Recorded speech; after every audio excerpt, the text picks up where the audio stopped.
मैंने आपको question number 1.1 बताया था एनसीईआरटी का, और जो सेकंड क्वेश्चन है जो मैं इस लेक्चर में बताने वाला हूँ वो भी एनसीईआरटी का ही है, और वो है क्वेश्चन नंबर 1.2 है 1.2। तो ये क्वेश्चन थोड़ा लंबा है, इसलिए मैं इसको पूरा यहाँ बोर्ड पे नहीं लिख रहा हूँ, क्योंकि अगर मैं लिखूँगा तो पूरा आधा बोर्ड ही क्वेश्चन से फुल हो जाएगा। तो आपके पास आई होप बुक होगा एनसीईआरटी का। आपको 2 बुक रखना है, एनसीईआरटी और एससी वर्मा। अगर आप एससी वर्मा नहीं भी रखते तो कोई दिक्कत नहीं है, आपको कम से कम एनसीईआरटी तो रखना ही पड़ेगा। तो मैं यहाँ पे लिख नहीं रहा हूँ क्योंकि थोड़ा लंबा क्वेश्चन है, ज़्यादा लंबा नहीं, मतलब सिंपल सा है, इसमें थोड़े वर्ड्स ज़्यादा हैं, तो मैं इसको लिख नहीं रहा हूँ, मैं सिर्फ उसको पढ़ रहा हूँ। और मैं एक स्लाइड लगा दूँगा यहाँ पे, और उसमें आप देख सकते हैं। देखिए क्या बोल रहा है, the electrostatic force on A small sphere of charge 0.4 microcoulomb due to the another small sphere of charge minus 0.8 microcoulomb in air is 0.2 Newton. देखिए बोल रहा है कि 2 स्मॉल स्फेयर्स हैं, स्फेयर मतलब छोटे छोटे गोले हैं, 2 छोटे छोटे गोले हैं, और दोनों पर जो चार्ज है, यानी इसे ये मान लीजिए, इसको मान लेते हैं Q1, इस पर जो चार्ज है वो है 0.4 न्यूटन, और इस पर मान लेते हैं ये है Q2 चार्ज, और ये है 0.8 न्यूटन, और इसमें है माइनस चार्ज यानी माइनस, ठीक है। और दोनों के बीच जो डिस्टेंस है वो नहीं दिया है, वो r है, और वही बोल रहा है हमें निकालना। देखिए पहले क्या दिया, फोर्स, यानी दोनों ये जो है इस पर फोर्स लगा रहा है, यानी दोनों के बीच जो फोर्स लग रहा है वो क्या लग रहा है, वो लग रहा है 0.2 न्यूटन। क्वेश्चन में क्या बोला है, क्वेश्चन बोला है कि ये जो सेकेंड वाला चार्ज है वो फर्स्ट पे, यानी सेकेंड गोला जो है, जो फर्स्ट वाले गोले पर 0.2 न्यूटन के फोर्स उसको खींच रहा है। खींच क्यों रहा है, क्योंकि ये देखिए ये नेगेटिव चार्ज है और ये पॉजिटिव चार्ज है, और जब ऑनलाइन चार्जेस होते हैं नेगेटिव पॉजिटिव तो इसको अट्रैक्ट करते हैं, इसीलिए जो Q2 चार्ज है वो Q1 को क्या कर दिया, अपनी ओर खींच रहा है, यानी ये गोला इस गोले को अपनी ओर खींच रहा है। कितने फोर्स से, 0.2 न्यूटन। ये क्वेश्चन में दिया हुआ है, तो हमें पूछ रहा है क्या निकालना है, what is the distance between the 2 spheres. दोनों स्फेयर्स के बीच जो डिस्टेंस है यानी r है, वही हमें क्या करना है, निकालना है। यानी हमें क्या करना है, r को ही क्या करना है, निकालना है r, ठीक है। और हमें क्या दिया है, दोनों चार्जेस दे रखे हैं, Q1 दे रखा है 0.4 न्यूटन, और Q2 दे रखा है 0.8 न्यूटन, ठीक है। यहाँ माइनस दिया हुआ है, ठीक है। तो माइनस हम लोग कैलकुलेशन के समय नहीं लेंगे, क्योंकि कैलकुलेशन में सिर्फ हमें मैग्नीट्यूड की ज़रूरत पड़ती है, ना कि डायरेक्शन की। डायरेक्शन तब हमें ज़रूरत पड़ती है जब हमें डायरेक्शन बतानी होती है कि किधर लग रहा है, ठीक है। तो देखिए हमारे पास इतने ही डेटा दिया हुआ है, हमें ये पूछ रहा है, F दिया हुआ है, Q1 Q2 दिया हुआ है, R पूछ रहा है। देखिए तो कौन सा फॉर्मूला है हमारे पास जिसमें R हम निकाल सकते हैं इलेक्ट्रोस्टैटिक्स में। तो अभी तक हमने सिर्फ एक ही फार्मूला पढ़ा है इलेक्ट्रोस्टैटिक्स का, और वो कौन सा फार्मूला है, कूलम्ब लॉ का फार्मूला, कूलम्ब लॉ का फार्मूला। और वो फार्मूला क्या है, वो फार्मूला हमारे पास F = K Q1 Q2 upon R², ठीक है। देखिए कूलम्ब लॉ की फार्मूला में ना 3 क्वांटिटी ऐसा आता है जो वेरिएबल होता है, यानी फोर्स, चार्ज और डिस्टेंस। ये तीनों में से आपके 2 क्वांटिटी दिए रहेंगे और तीसरा निकालना रहेगा। हर एक क्वेश्चन में यही करना है। पिछला में क्या था, पिछला क्वेश्चन में 1.1 में उसमें क्या था, चार्ज दिया था और डिस्टेंस दिया था, फोर्स निकालना है। इसमें क्या करना है, फोर्स दे दिया, चार्ज दे दिया, लेकिन डिस्टेंस निकालना है। तो इसी तरह आपका रहेगा, कोई 2 क्वांटिटी दिया रहेगा और तीसरा निकालना बोलेगा। तो यहाँ पे 2 कौन कौन सा दिया हुआ है, तो हमें फोर्स दिया हुआ है और हमें Q1 Q2 यानी चार्जेस दिए हुए हैं। हमें क्या निकालने हैं, R निकालने हैं। R कैसे निकाल लेंगे, तो R को इधर भेजिए, R², तो जाएगा K Q1 Q2, और ये जो F है यानी फोर्स है उसको आप इधर नीचे लेते आइए, तो ये हो गया हमारा फोर्स हो गया, ओके। अब हमारा सेट हो चुका है, ये हमारा फॉर्मूला निकल चुका है। अब हमें कुछ नहीं करना है, अब आप खुद से यहाँ से सॉल्व कर सकते हो। बस क्या करना है, K का वैल्यू आपको पता है 9 × 10⁹ K का वैल्यू बैठाइए, Q1 का वैल्यू बैठाइए, Q2 का वैल्यू बैठाइए, F का वैल्यू दिया हुआ है, सारा वैल्यू दिया हुआ है, आपका R निकल जाएगा। तो यहाँ से मैं क्या करता हूँ, यहाँ से आप स्टॉप करके वीडियो को मतलब पॉज करके आप यहाँ पे सॉल्व करिए, और मेरा जो आंसर निकाल रहा है और आपका जो आंसर निकाल रहा है वो मैच कीजिए, मिलाइए, क्योंकि यहाँ के बाद सिर्फ न्यूमेरिकल करना है, मतलब आपको सिर्फ सॉल्यूशन करना और कुछ नहीं, ठीक है। तो जिनको सॉल्यूशन में देखना है तो वो देखिए ध्यान से कैसे करता हूँ मैं, कैसे सॉल्व कर रहा हूँ।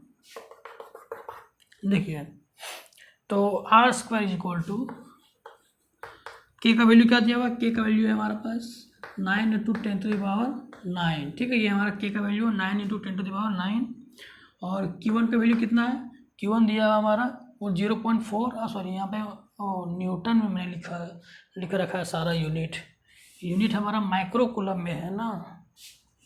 ओहो माइक्रो कूलम। तो देखिए वैल्यू उठाते हैं यहाँ पे, Q1 का वैल्यू है 0.4 माइक्रो। देखिए माइक्रो मतलब क्या होता है 10⁻⁻⁶। देखिए मिली का होता है 10⁻⁻3, माइक्रो का होता है 10⁻⁻6 और नैनो का क्या होता है 10⁻⁹। तो ये प्रीफिक्सेस आप लोग याद रखिएगा, बहुत ज़्यादा यूज होता है।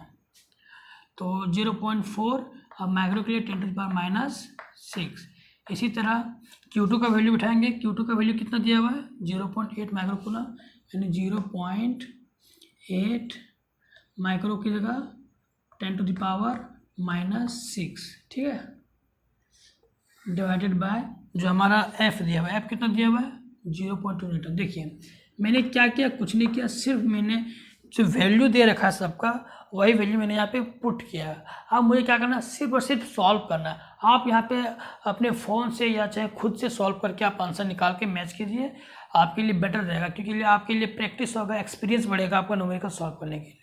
यहाँ पे अब कुछ नहीं करना, कोई दिमाग नहीं निकालना, सिर्फ सॉल्व करना है। तो देखिए मैं कैसे सॉल्व करता हूँ उसको। देखिए 0.2 को काटूंगा 0.4 से तो ये बचेगा 2, ठीक है, काट के देखिए ये 2 आएगा, ठीक है। अब क्या आ गया आर स्क्वायर, अब तो कुछ कटेगा नहीं क्योंकि नीचे तो कुछ है नहीं, वही था सिर्फ 0.2 ही जो कट चुका है। तो 9 2 18 हो जाएगा, और 18 को 0.8 से यानी इसको और इसको मल्टीप्लाई करेंगे तो हमारे पास जो आएगा वो आएगा 1.44 आएगा। अब मल्टीप्लाई करके देख लो यही चीज़ आएगा, ठीक है। और अब 10 का पावर वाला का करते हैं इसका। तो देखिए बेस तीनों का सेम है 10 10 10, और मैंने बार बार बताया इस चीज़ कि जब बेस सेम होता है तो पावर को क्या करते हैं जोड़ देते हैं, पावर को क्या करते हैं जोड़ देते हैं, यानी 10⁻⁹ और इसको जोड़ेंगे -6 और इसको जोड़ेंगे -6। देखिए यहाँ पे माइनस में जोड़ ही रहा हूँ, लेकिन माइनस साइन होने के कारण क्या आ जाए प्लस माइनस माइनस हो जा रहा है, इसलिए मैं आपको लगा कि मैं माइनस करूँ, लेकिन यहाँ पे मैं जोड़ रहा हूँ, ठीक है।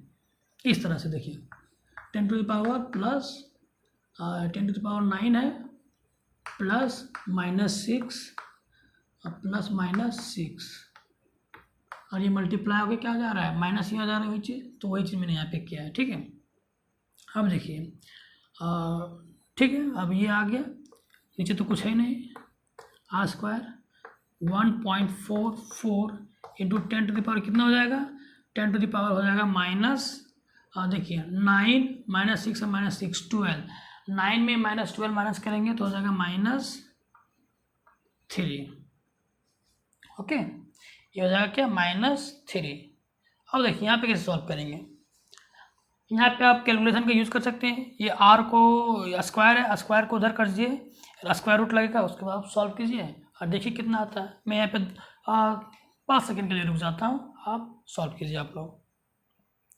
तो देखिए आप लोग सॉल्व कर चुके हैं। ओह थोड़ा एक मिस्टेक हो गया यहाँ मुझसे, ये 9 2 और 0.8 को मैं मल्टीप्लाई करूँगा तो ये 1.44 नहीं 14.4 होगा, 14.4, यानी पॉइंट जो है यहाँ पे जाएगा 1 डिजिट ज़्यादा होता है, थोड़ा थोड़ा मिस्टेक होता है।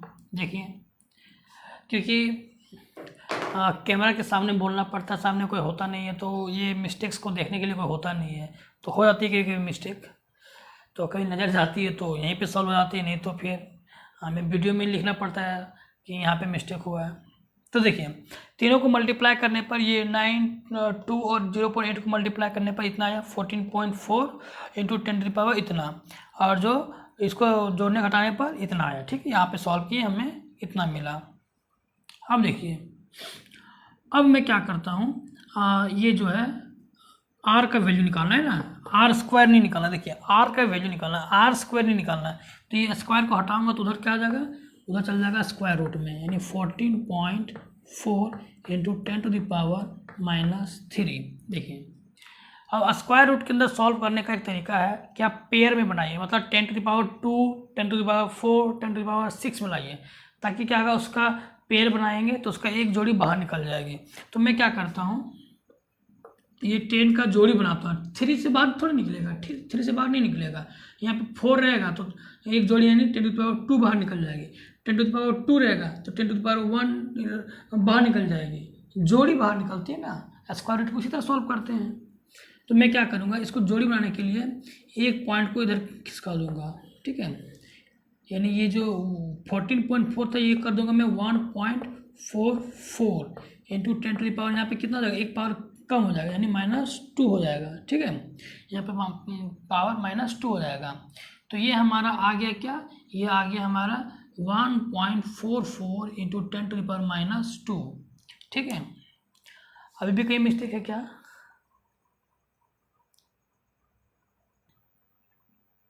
नहीं मिस्टेक तो कहीं लग नहीं रही है।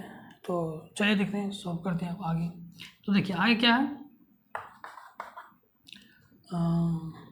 देखिए r इज इक्वल टू, देखिए 1.44 का अगर आप स्क्वायर रूट कीजिए, आप अपने फ़ोन से स्क्वायर रूट निकालिए 1.44 का, तो ये आपका आ जाएगा 1.2 आ जाएगा, क्या आ जाएगा 1.2 आ जाएगा, ठीक है। और 10⁻² का स्क्वायर रूट कीजिएगा तो इसका एक जोड़ी बाहर निकलेगा, यानी 10⁻1 बाहर निकलेगी, ठीक है, 10⁻1 बाहर निकलेगी। ये आप देख कर सकते हैं। अगर मैं यहाँ पे आपको डिटेल से समझाऊंगा तो फिर कोई फ़ायदा नहीं है, क्योंकि ये कैलकुलेशन वाला पार्ट है। कैलकुलेशन वाला पार्ट हर कोई अलग अलग तरीके से करता है, सबका अलग अलग तरीका करने का एक तरीका होता है सबका। तो मैं किसी और तरीके से कर रहा हूँ, कोई किसी और तरीके से कर सकता है, तो ये अलग पार्ट होता है। मेन आपका यहाँ तक समझना था, जो आप समझ चुके हैं तो कोई दिक्कत नहीं, आप जैसे आपको कैलकुलेशन करना है।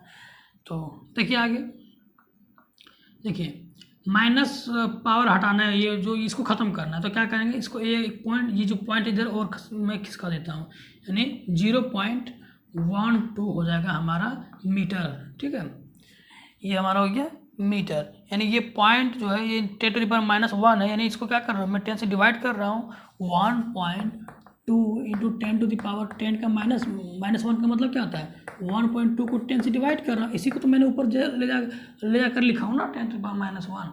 तो यही चीज़ मैंने यहाँ पे ये लिखा है और यही चीज़ मैंने सॉल्व करके यहाँ पे किया, ठीक है। ये इसको ऊपर हटा दिया हूँ, यानी ये पॉइंट को यहाँ करूँगा तो पावर और कम हो जाएगा, और पावर और कम हो जाएगा तो ये 10 हट जाएगा यहाँ से।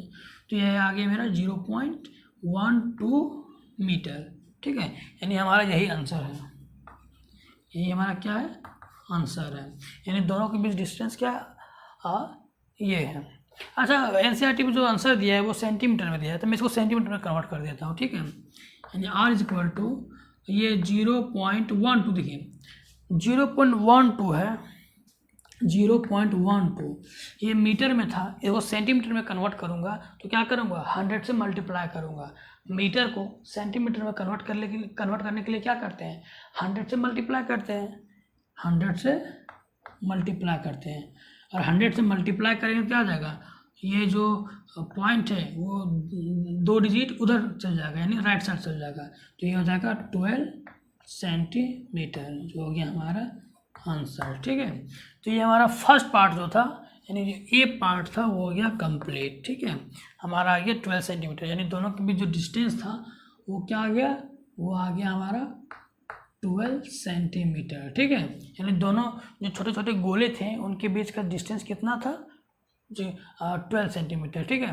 तो ये हमारा फर्स्ट पार्ट कंप्लीट हो गया। सेकंड पार्ट क्या हो रहा है, दोनों के बीच, यानी सॉरी ये पूछ रहा है कि जो Q2 पर जो फोर्स लगेगा Q1 के कारण कितना लगेगा। तो देखिए कूलम लॉ ये कहता है कि चाहे चार्जेस जो भी हो, अनलाइक हो चाहे लाइक हो, या फिर चार्जेस का वैल्यू डिफरेंट हो, जो यहाँ पे ये वैल्यू कम है ये वैल्यू ज़्यादा है, वैल्यू अगर अलग अलग भी हो तो क्या होगा, फोर्स दोनों पर सेम लगेगा। दोनों के बीच फोर्स, जितना फोर्स से ये इसको खींच रहा है उतना ही फोर्स से क्या करेगा, ये जो है इसको खींचेगा। हमें क्वेश्चन में क्या दिया था, कि जो सेकेंड चार्ज है वो फर्स्ट को 0.2 न्यूटन से इधर खींच रही है, ठीक है। तो ये भी क्या करेगा, Q1 भी क्या करेगा, Q2 को इधर खींचेगा, यानी ये जो पहला गोला है दूसरे गोला भी क्या करेगा, अपनी ओर इतना ही सेम फोर्स से खींचेगा। तो हमारा बी पार्ट भी क्या हो गया, 0.2 न्यूटन आंसर। यानी जो फोर्स है दोनों के बीच सेम लगेगा, ठीक है, ये वैल्यू चेंज नहीं होगा, चाहे चार्जेस की वैल्यू कितने भी हो और चाहे अनलाइक हो चाहे लाइक हो, कुछ भी हो, दोनों के बीच फोर्स सेम लगेगा। इसीलिए Q2 जब Q1 पर लगा रहा था 0.2 न्यूटन का फोर्स, तो Q1 भी क्या करेगा, Q2 पर उतना ही फोर्स लगाएगा, 0.2 न्यूटन। तो इस तरह से हमारा दोनों न्यूमेरिकल हो गया कंप्लीट। इसी टाइप का आपको बहुत सारे न्यूमेरिकल्स आएगा जो आपको 2 क्वांटिटी दिया रहेगा और तीसरा निकालने के लिए बोलेगा। तो आप किसी भी तरह का क्वेश्चन आएगा आप कर सकते हो, ठीक है। अब मैं जो नेक्स्ट क्वेश्चन हमारा रहेगा, नेक्स्ट न्यूमेरिकल रहेगा, वो मैं अगले लेक्चर में बताऊंगा, और वो रहेगा हमारा प्रिंसिपल ऑफ सुपरपोजिशन से रिलेटेड।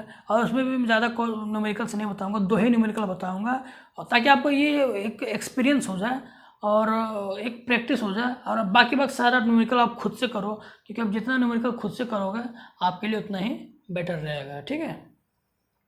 तो नेक्स्ट न्यूमेरिकल में हम लोग करेंगे प्रिंसिपल ऑफ सुपरपोजिशन से रिलेटेड। तो मिलते हैं अगले लेक्चर में।